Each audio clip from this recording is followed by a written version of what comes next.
S-au încheiat alegerile cu o prezență istorică, din păcate negativă, o prezență foarte scăzută la vot. Asta ne spune că, cel puțin momentan, buzoienii nu au fost interesați de competiția electorală, nu au fost interesați de schimbare.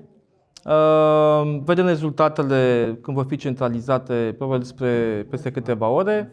Dar ce este cert e că nici în mediul urban, nici în mediul rural, oamenii nu s-au mobilizat pentru vot.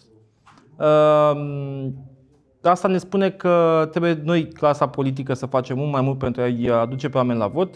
Trebuie să le explicăm mai mult cât de importante sunt alegerile, cât de importantă e această funcție la Consiliul Județean, ce presupune. Poate că mulți buzoieni nu i-au dat importanța acestei funcții pentru un mandat scurt.